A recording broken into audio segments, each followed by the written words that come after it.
Bom dia, bom dia, bom dia. Sejam todos bem-vindos para mais uma parte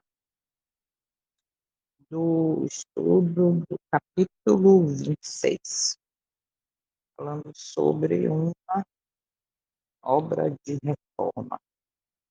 A gente está vendo aí a importância, a necessidade desta obra, né? Onde leva a uma reforma da verdadeira adoração.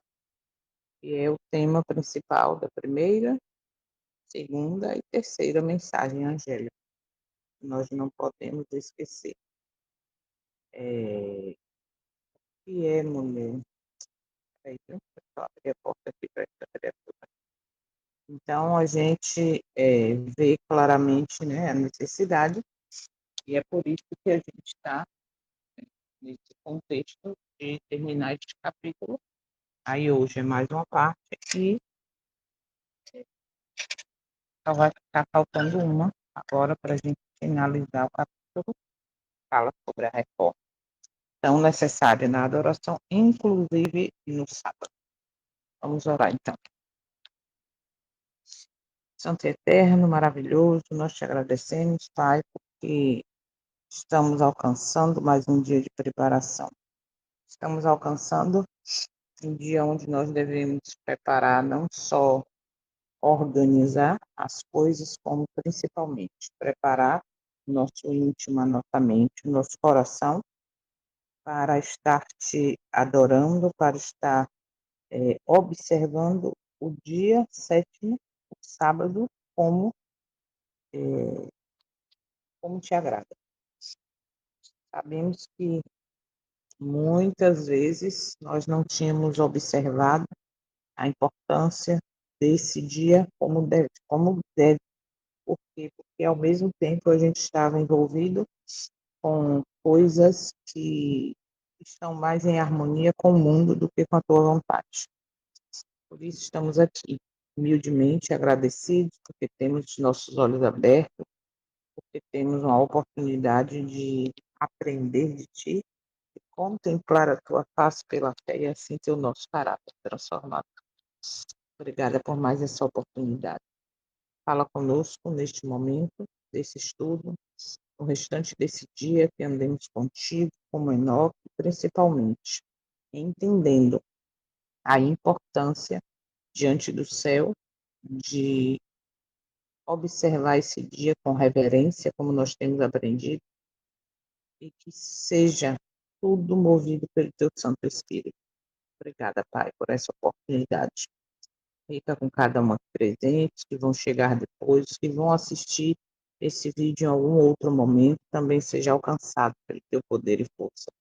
E que, muito em breve, possamos estar, ou melhor, continuar unidos no mesmo propósito para assim estarmos preparados para o encontro com teu Filho nas nuvens dos céus. Visita também as famílias enlutadas, os enfermos, e fala conosco, Pai, por favor, com perdão de todos os nossos pecados. Pedimos essas bênçãos e já te agradecemos no nome do teu Filho, o nosso Salvador, o Messias, que muito em breve virá para buscar os que já são seus. Mais uma vez, em nome dele, que nós pedimos e agradecemos. Amém. O que é, mulher?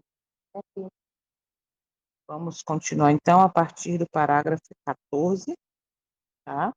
Lembrando que o parágrafo anterior, só para dar sequência, diz assim: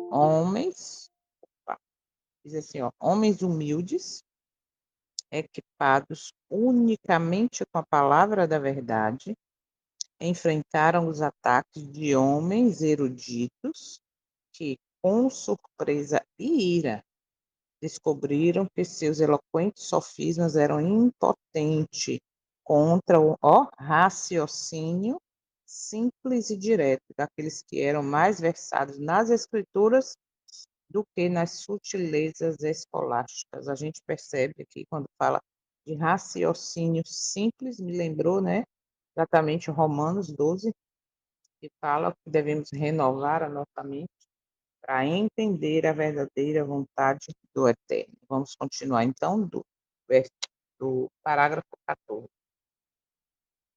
Na ausência de testemunho das Escrituras Sagradas a seu favor, muitos, esquecendo-se de como o mesmo raciocínio fora empregado contra Cristo e seus apóstolos, insistiam com incansável persistência.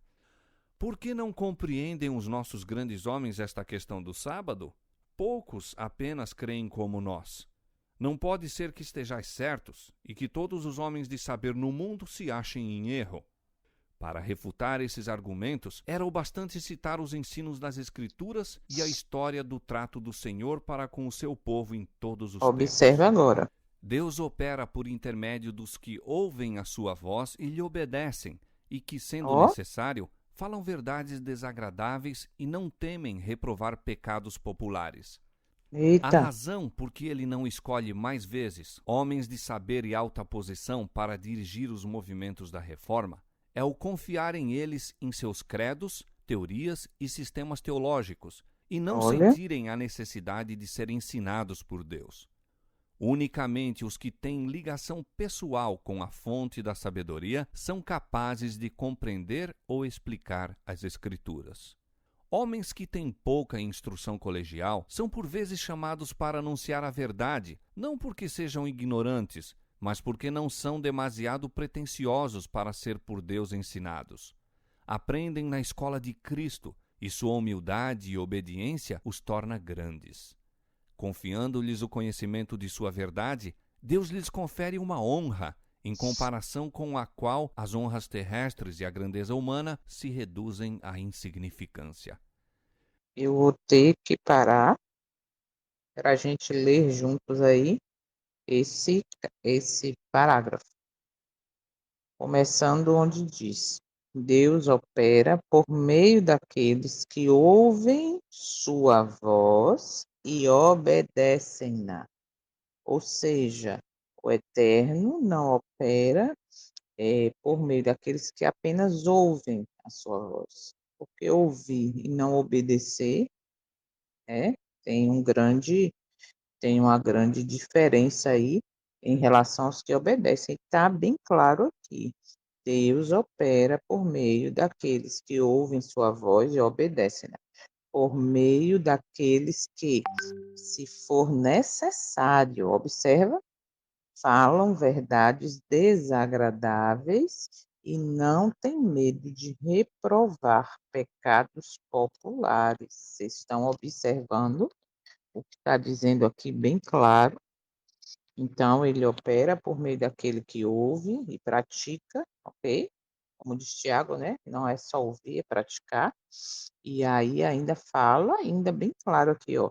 Se for necessário, falam verdades desagradáveis e não têm medo de reprovar pecados populares. E é nesse sentido que muitos são perseguidos, são calados, ok? Por quê? Porque está falando a verdade, porque está vivendo em busca de adorar em espírito e em verdade em obediência, porque reprova, tá? Pecados, porque isso tudo acaba sendo verdades desagradáveis. Por quê? Porque o povo não quer deixar o mundo, deixar de viver na carne, e aí você sabe a confusão que é a perseguição. E aí segue dizendo: a razão por que o Senhor não escolhe com mais. Gente, olha isso. A razão por que o Senhor não escolhe com mais frequência homens de saber e alta posição para conduzir os movimentos de reforma é que eles confiam em seus credos, teorias, sistemas teológicos e não sentem necessidade de serem ensinados por Deus. Sabe aquele orgulho de quando vem um homem influente e aí fica lá 20 minutos, porque esse é doutor de não sei quem, é formado de não sei quem, é mestre de não sei o quê, é doutorando de não sei o quê, é formado na não sei o que lá, entende? E ali tudo é engrandecido no homem, menos o eterno. Isso acontece, infelizmente, principalmente no sábado, que é o dia que a igreja está mais cheia, é o dia que tem mais pessoas e é o dia que geralmente vem uma visita diferente. É ministerial de não sei o quê, não sei, e aí vai engrandecendo, engrandecendo.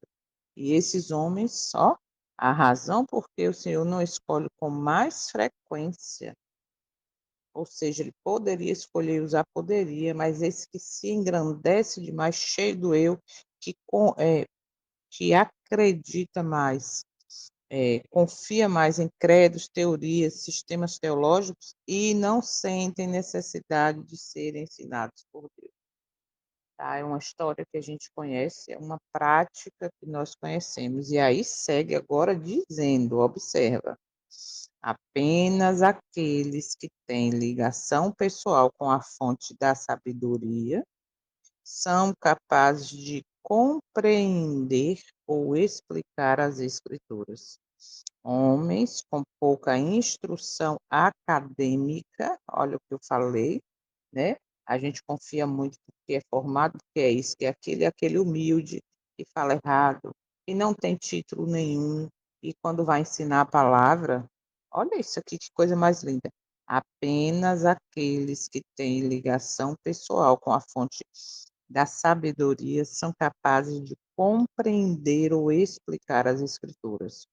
Homens com pouca instrução acadêmica são algumas vezes chamados para proclamar a verdade, não porque sejam iletrados, mas porque, olha, mas porque não são autossuficientes para serem por Deus ensinados. Eles aprendem na escola de Cristo e sua humildade e obediência tornam-os grandes. Ao confiar-lhes o conhecimento de sua verdade, Deus lhe confere uma honra em comparação com a qual as glórias terrenas e grandeza humana mergulham em sua insignificância. Que citação forte, verdadeira, tá aí mostrando, né, dentro da condição de um e do outro, quem é que o Eterno usa. Vamos seguir. A maioria dos Observa agora. adventistas rejeitaram as verdades atinentes ao santuário e à lei de Deus. Muitos também renunciaram à fé no movimento adventista, adotando ideias errôneas e contraditórias acerca das profecias que se aplicavam àquela obra. Hum. Alguns foram levados ao erro de fixar repetidas vezes um tempo definido para a vinda de Cristo. A luz que então brilhava do assunto do santuário ter-lhes-ia mostrado que nenhum período profético se estende até o segundo advento, que o tempo exato para esta ocorrência não está predito. Mas, desviando-se da luz, continuaram a marcar repetidamente o tempo da vinda do Senhor, e outras tantas vezes foram desapontados. Só lembrando para quem está aqui ou quem está ouvindo depois esse vídeo, que quando fala que a maioria dos adventistas rejeitou as verdades concernentes ao santuário e à lei de Deus, é que naquela época não era a instituição adventista do sétimo dia, mas era um povo que aguardava a vinda de Cristo, acreditando que seria no dia 22 de outubro de 1844. Então, aquele povo adventista, muitos, depois que aconteceu o desapontamento, depois que o grupo foi levado a pesquisar, estudar mais, e ali eles entenderam sobre o santuário, sobre a lei de Deus, né, que está guardada dentro da arca, etc. Nesse contexto de estudo, alguns, repetidas vezes, foram levados ao erro de fixar datas. Então, quando alguém fala, porque os adventistas é raro, ficava marcando o dia da volta de Cristo, eram os adventistas, ou seja, pessoas, como já disse em alguns capítulos anteriores, onde estavam estudando, e ali tinha pessoas de várias denominações, tá? Por isso se tornou adventista, por quê? Porque essas várias denominações acreditavam no retorno de Jesus, do Cristo, e aí por isso apareceu esse nome. E anos depois, continuando estudando, restauraram a verdade do sábado E aí sim veio a Igreja Adventista do Sétimo Dia, foi oficial em 1800, se não me engano, 1863, ok? Então vejam aí dentro desse contexto, só para explicar. Vamos seguir. Parágrafo 17. Quando a igreja de Tessalônica recebeu ideias errôneas no tocante à vinda de Cristo, o apóstolo Paulo aconselhou-a a provar cuidadosamente suas esperanças e expectativas pela palavra de Deus. Citou-lhes Isso. profecias que revelavam acontecimentos a ocorrerem antes que Cristo viesse e mostrou-lhes que não tinham base para o esperarem em sua época. Ninguém de maneira alguma vos engane, são suas palavras de aviso. 2 Tessalonicenses capítulo 2, verso 3. Se acariciassem expectativas destituídas da sanção das Escrituras, seriam levados a um modo errado de se conduzirem. O desapontamento os exporia à mofa dos incrédulos e correriam perigo de se entregar ao desânimo, sendo tentados a duvidar das verdades essenciais à salvação. A advertência do apóstolo aos Tessalonicenses contém uma lição importante aos que vivem nos últimos dias. Muitos adventistas têm julgado que, ao menos que pudessem fixar a fé em um tempo definido para a vinda do Senhor, não poderiam ser zelosos e diligentes na obra de preparo. Mas, como suas esperanças são reiteradas vezes suscitadas apenas para serem destruídas, sua fé sofre abalo tal que se lhes torna quase impossível se impressionarem com as grandes verdades da Olha profecia. aí. A pregação de um tempo definido para o juízo, na proclamação da primeira mensagem, foi ordenada por Deus. O Isso. cômputo dos períodos proféticos nos quais se baseava aquela mensagem, localizando o final dos 2.300 dias no outono de 1844, paira acima de qualquer contestação. Os repetidos esforços por encontrar novas datas para o começo e fim dos períodos proféticos e o raciocínio falaz que era necessário para apoiar este modo de ver, não somente transviaram da verdade presente os espíritos, mas lançaram o opróbrio sobre todos os esforços para se explicarem as profecias. Quanto mais frequentemente se marcar um tempo definido para o segundo advento, e mais amplamente for ele ensinado, tanto mais se satisfazem os propósitos de Satanás. Depois que se passa o tempo, ele provoca o ridículo e o desdém aos seus defensores, lançando assim o opróbrio sobre o grande movimento adventista de 1843 e 1844. Os que persistem neste erro fixarão finalmente uma data para a vinda de Cristo num futuro demasiado longínquo. Serão levados, assim, a descansar em falsa segurança e muitos se desenganarão tarde demais. Eita, que triste isso, hein? Aqueles que persistissem nesse erro fixarão uma data para a vinda de Cristo no futuro bem distante. Serão levados assim a repousar sobre uma falsa segurança e não descobrirão a falsidade até que seja tarde demais. Opa! Então, vamos agora. Peraí, deixa eu só colocar o tempo aqui. 16:56. 16. Vamos lá então agora tirar mais lições, né, do parágrafo através do slide.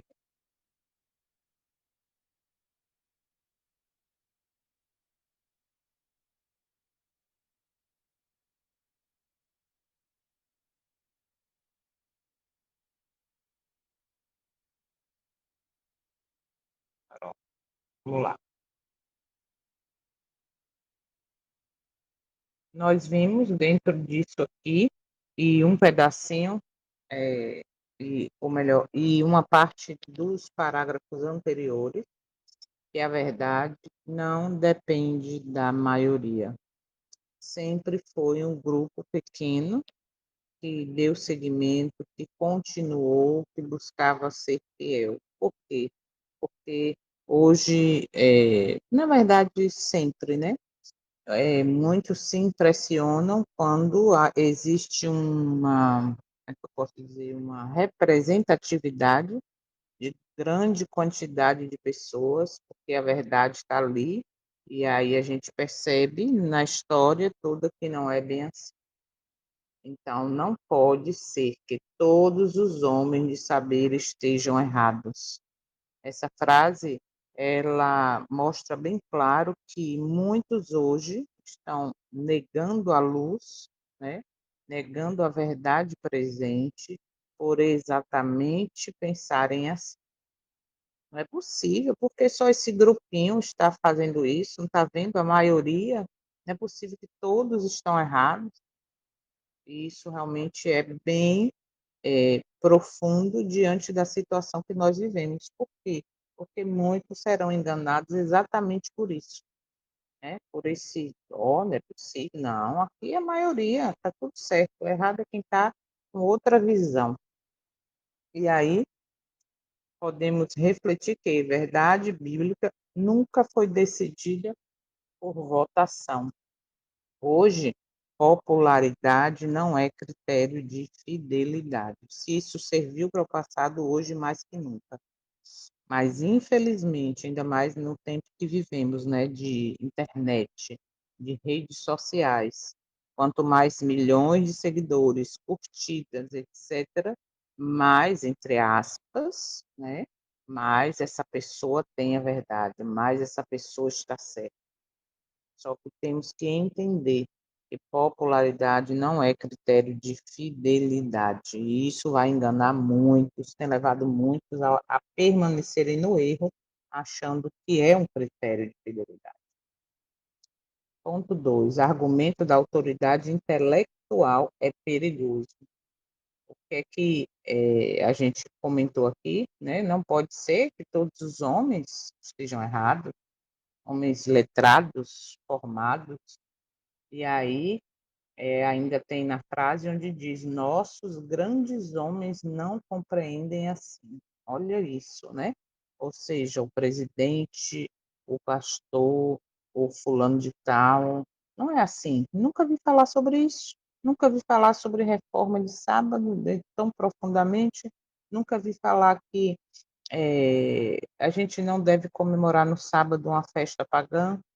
Nunca ouvi falar que não está em harmonia com o céu, comemorar do jeito que se comemora a Semana Santa, na mesma data, a gente sabe, né? Da Igreja Mãe, vamos dizer assim, que diz Apocalipse.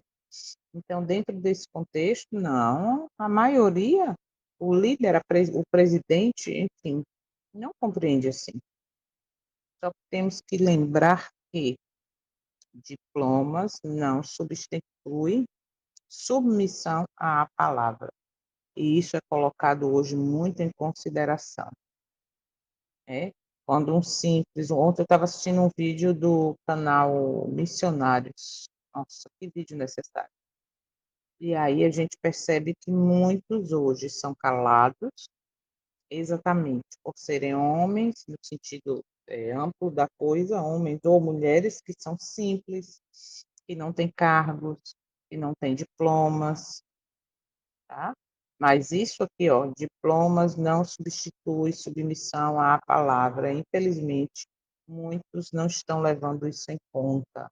E aí estão sendo encaminhados para a desobediência, para a infidelidade diante do Eterno.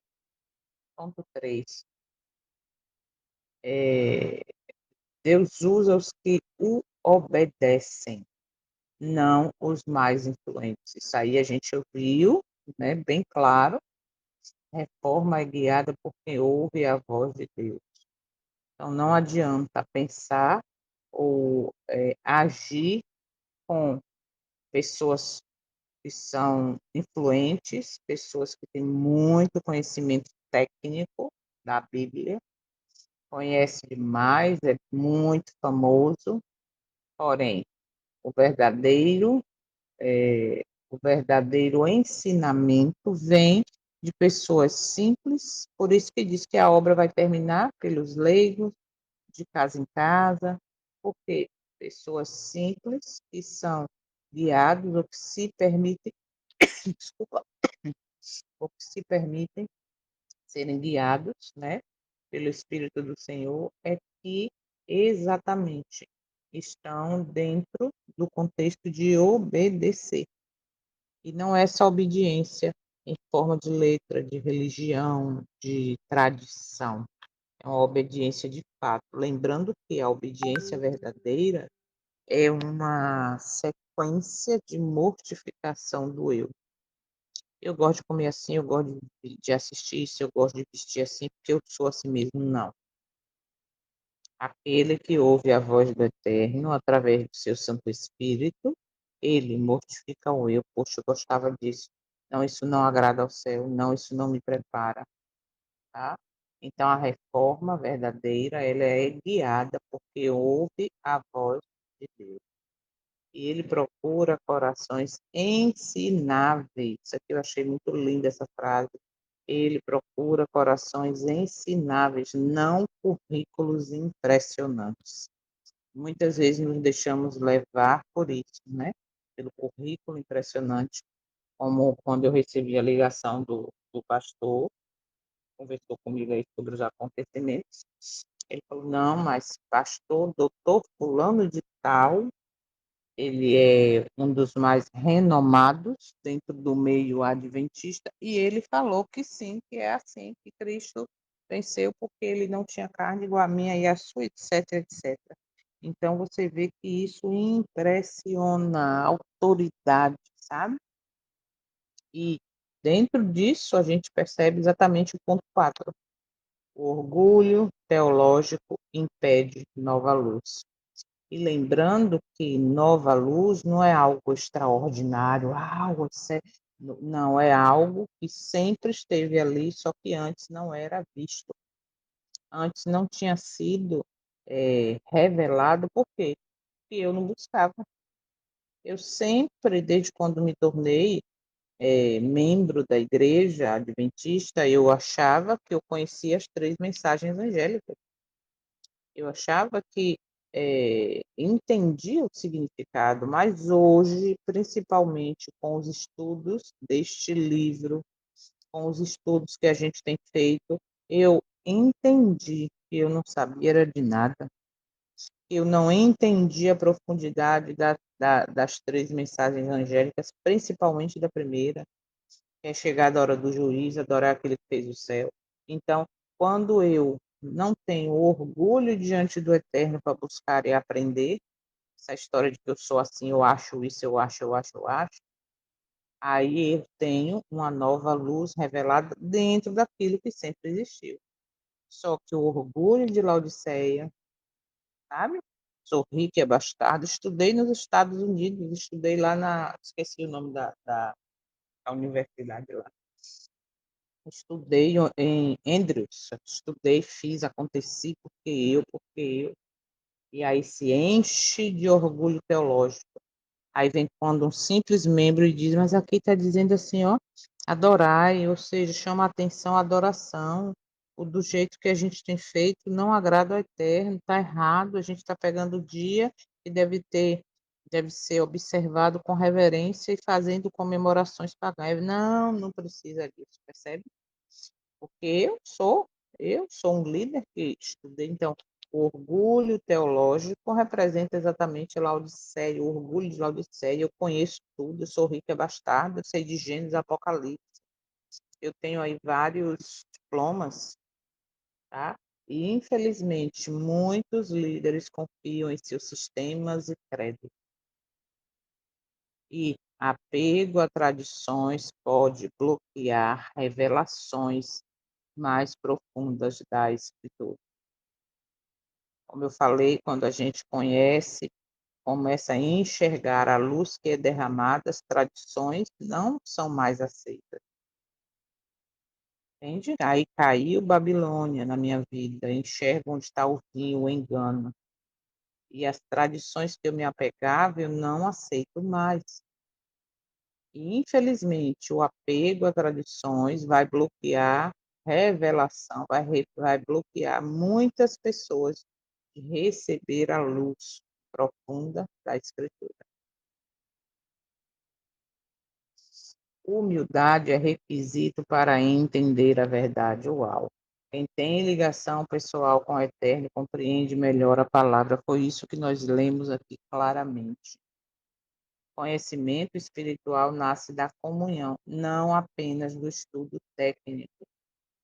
Conhecimento espiritual nasce da comunhão, da intimidade, do relacionamento. E se eu tenho comunhão, conhecimento, intimidade, o que que acontece? A luz chega até mim, porque em humildade eu estou buscando diante do Eterno. Mas se eu ficar só no estudo técnico, só pegando o PF que é me oferecido no dia de culto, tá? Só pegando o assim diz o pastor, assim diz o palestrante, assim diz o pregador e não o assim diz o Senhor. Eu fico conhecendo em forma superficial, tá? Fica sendo um estudo técnico em forma de letra, mas não transforma a vida. Então, conhecimento, porque tem tanta gente com humildade que fala errado, que nem estudou direito, mas tem palavras de conhecimento espiritual profundas que tocam. Por quê? Porque essa pessoa tem intimidade. Intimidade, comunhão e relacionamento não é cursos, diploma, diploma, diploma. É algo mais profundo, que faz diferença e transforma, ok? Deus honra os humildes, o Eterno honra os humildes. Pessoas simples, como a gente viu aqui, foram chamadas para anunciar a verdade e até hoje não é diferente. No conflito final, fidelidade será mais importante que prestígio. Vou repetir, estamos em conflito final. Estamos indo para os últimos acontecimentos proféticos na história desta terra. Estamos indo dentro do calendário bíblico, estamos quase completando 6.000 anos. E o Espírito de Profecia fala que 6.000 anos é quanto é o tempo limite que Satanás atuou na terra. Agora veja, no conflito final, neste tempo em que nós estamos vivendo, tempo de juízo, fidelidade será e é mais importante que prestígio. Ah, mas se eu pregar essa verdade, vão me tirar do cargo, vão me tirar da igreja, vão me difamar, que seja, tá? Por quê? Porque é o ponto mais importante. Não é ter prestígio, não é ser bem aceito no meio da comunidade, da instituição. Nossa, fulano é maravilhoso, venha, venha, convida, bota para ir pregar em tudo que é canto. Fidelidade será mais importante que prestígio. Não esqueçam disso, tá? Por quê? Porque prestígio humano leva à derrota. Se estiver ultrapassando aí os limites da humildade diante do Eterno. Rejeitar a luz traz confusão profética. Muitos adventistas abandonaram a verdade do santuário. E hoje, infelizmente, como adventista do sétimo dia, muitos estão dentro desse contexto abandonando a verdade do santuário. Muitos nem conhecem. E os que conhecem, que querem pregar, viver, ensinar, são calados, são colocados de canto. Não precisa, passou. E aí a história do passado ilumina o futuro. E aí a história se repete. E a lição disso, quando rejeitamos uma verdade, abrimos espaço para erros maiores. Está aí o ponto. Se eu estou rejeitando a reforma do sábado, não precisa disso. Se eu estou rejeitando a reforma no louvor, na adoração, no que eu como, etc., etc., abrimos espaço para erros maiores. Sabe, é que eu sempre digo aquela história de abrir concessão, não só hoje, não é só essa semana, não é só um pouquinho. E aí vem erros maiores ocupando lugares que são abertos, né, as brechas, e no momento final eu já estou indiretamente preparado, sem perceber, para ceder à marca final. E aí é onde está o perigo. E a gente viu, como eu expliquei naquele momento ali, marcação repetida de datas enfraquece a fé. Foi o que aconteceu. Fixaram datas, erraram, como Ali tinha Milerita, Batista, tinha várias denominações, você busca isso aí na história, e aí eles erraram, e isso, esses desapontamentos foi que fez com que muitos abandonassem a fé, voltassem ao dia a dia, não quiseram mais saber do que estava acontecendo, e automaticamente um pequeno grupo continuou, ok? Sensacionalismo profético gera instabilidade espiritual, e foi o que aconteceu. Muitos perderam a fé exatamente por isso. Ponto 9. A Bíblia adverte contra os enganos sobre a volta de Cristo. Ninguém de nenhum modo os engane, pois isto não acontecerá sem que venha a apostasia, já veio, seja revelado o homem do pecado, já foi, entende? Então, o que falta? Falta a gente se preparar. Como o próprio testemunho fala, Cristo não voltou ainda, estamos com anos de atraso na obra, e Cristo não voltou ainda porque o seu povo, como no passado, foi levantado com a missão de engrandecer a lei, com a missão de apontá-lo para todos os outros povos, estão errando, falhando na missão. E aí é o que acontece com os nossos dias, né? Então, ninguém vos engane, já foi revelado, então falta pouca coisa. Expectativas sem base bíblica levam à decepção. Muitos hoje estão nesse contexto. Tem expectativa da volta de Cristo, tem expectativa de preparo, né, do que vai acontecer, são os sinais. Às vezes eu vejo cada absurdo, cada videozinho ali, né, nas redes sociais, falando sobre arrebatamento, sobre inferno, que as almas estão, e aí você vê que acaba aquilo ali sendo muita expectativa, mas sem base bíblica.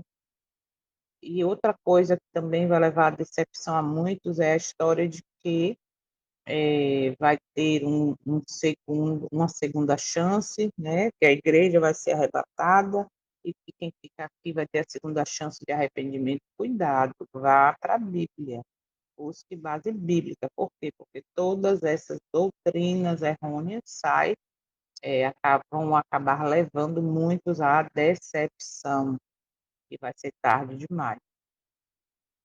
Ponto 10. Desapontamento mal administrado gera incredulidade. E aí é o que acontece? Repetidos fracassos tornam difícil crer novamente. Falsas expectativas podem esfriar a fé verdadeira. Vou repetir, foi o que aconteceu com muitos, tá? Foi o que aconteceu com muitos no passado e também vai acontecer agora, nos nossos dias.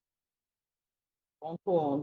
Nem todo zelo é saudável. Alguns pensavam que, sem data definida, não haveria fervor.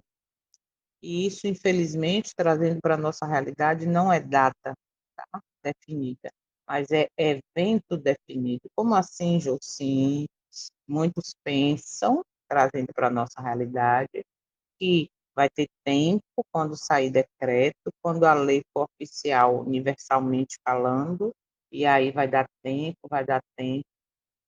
e esquece que o preparo deve ser de ontem para ontem. Esquecem que, como diz aqui, ó, o verdadeiro preparo é contínuo, não movido por pânico. Muitos estão aguardando eventos terrenos, né? E aí vai ter a Terceira Guerra Mundial e vamos estocar coisa. Tudo isso causa um pânico, tá? E as pessoas esquecem do verdadeiro preparo. Deve ser diário, mortificação do eu diário. Eu não gosto, ou melhor, isso não agrada ao Eterno, porque eu gosto disso, mas não agrada, e aí vai. Então, preparo, fica todo mundo aguardando sair decreto, o presidente dos Estados Unidos, seja esse ou outro que entrar no lugar, casado ali com Roma para poder botar como lei, aí sim eu vou me preparar, eu vou pensar em campo, eu vou mudar minha alimentação, eu vou mudar meu estilo de vida, só que vai ser tarde demais. Por quê? Porque não foram levados e nem buscaram, como bereanos, compreender que a necessidade do preparo é contínuo, é diário. A mortificação do eu deve ser diária, entende? E aí, por conta de esperar evento, acabam, vão acabar se decepcionando. Por quê? Porque vai ser tarde demais. Então, nem todo zelo é saudável, tá? Temos que ter cuidado com isso. Satanás se aproveita do extremismo. Quanto mais datas marcadas, mais descrédito sobre a mensagem. Foi o que aconteceu no passado, a gente viu o relato. Então, o inimigo usa exageros para desacreditar a verdade, e isso a cada dia mais profundamente acontecendo.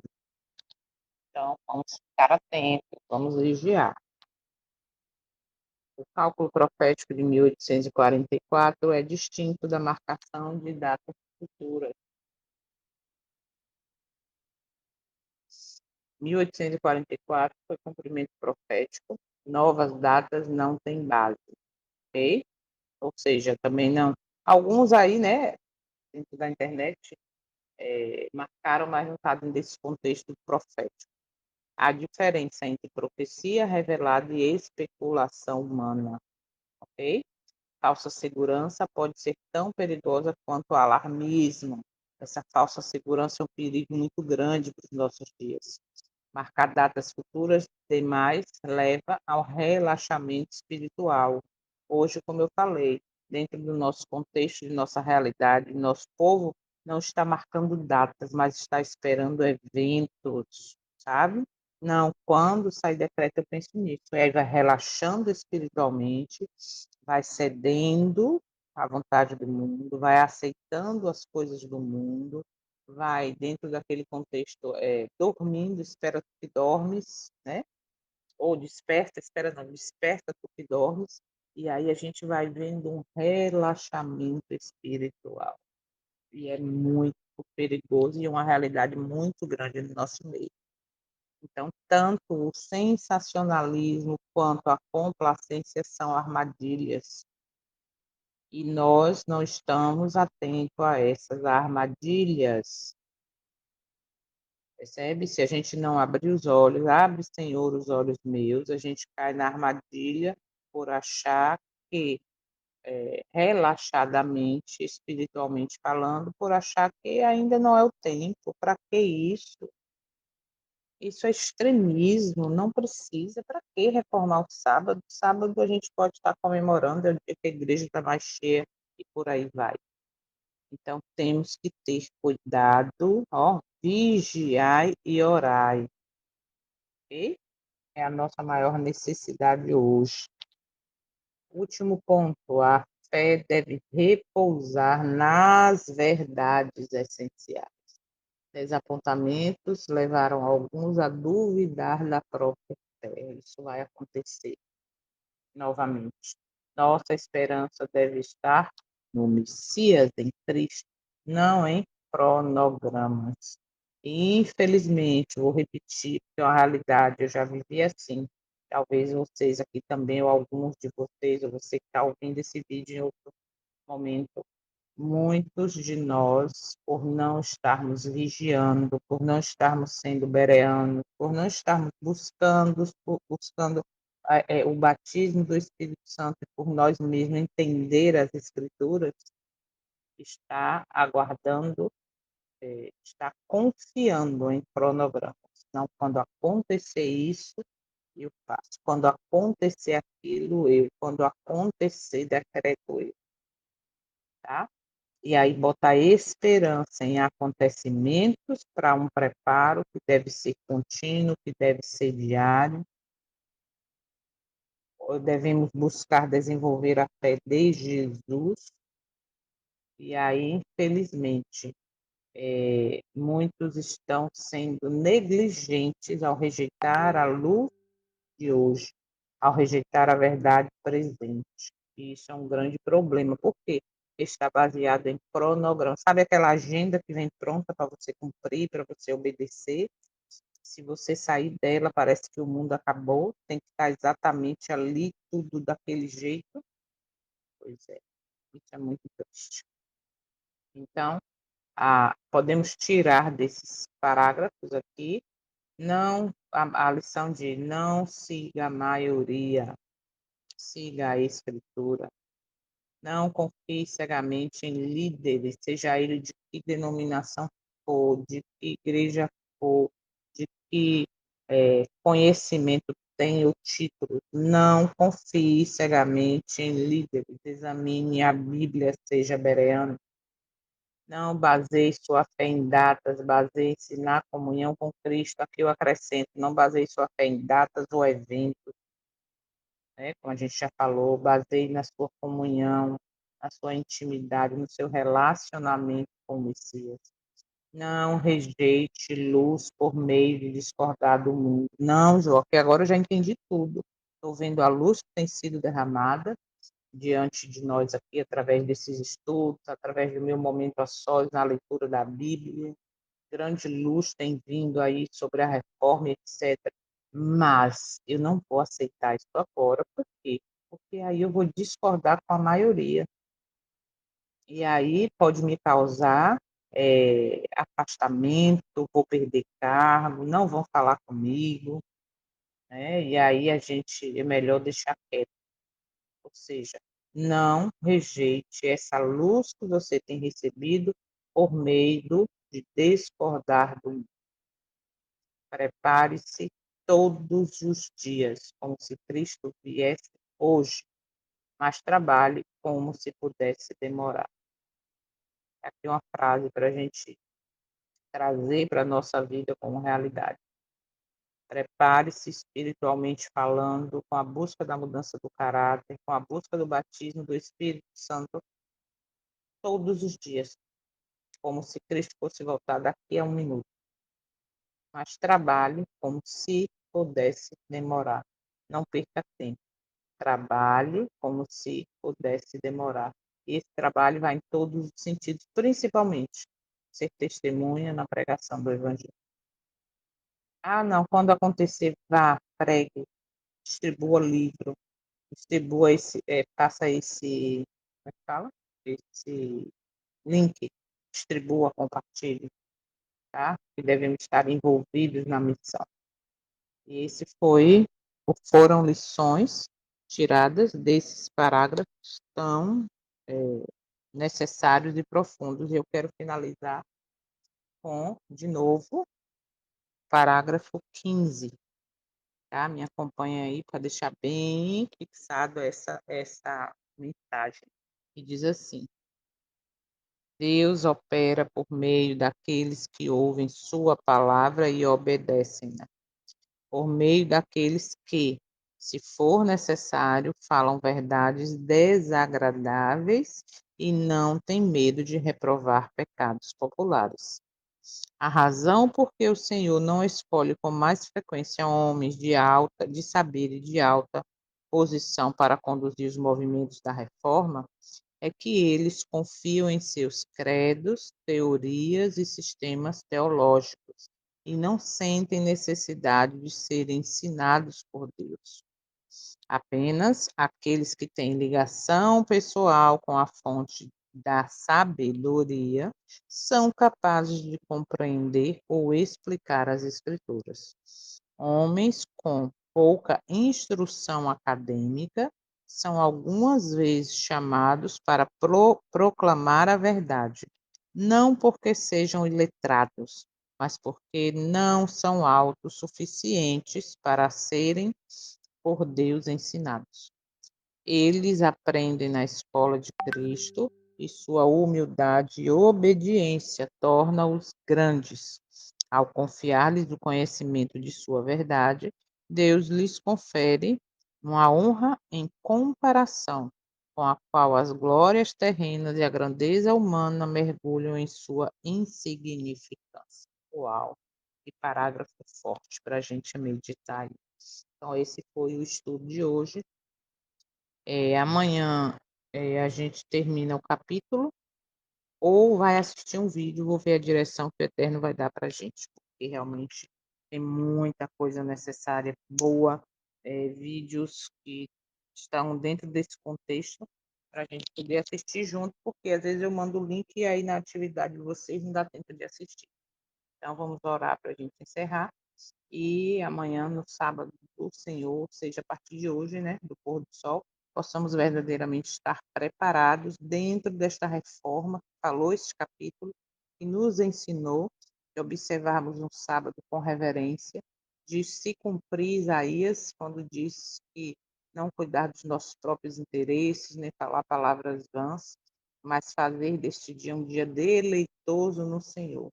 E é condicional quando ele aplica isso e diz: então, né? Então, você vai andar aí pelos grandes lugares, pelos altos montes, te levarei à minha casa de oração, ou minha casa de.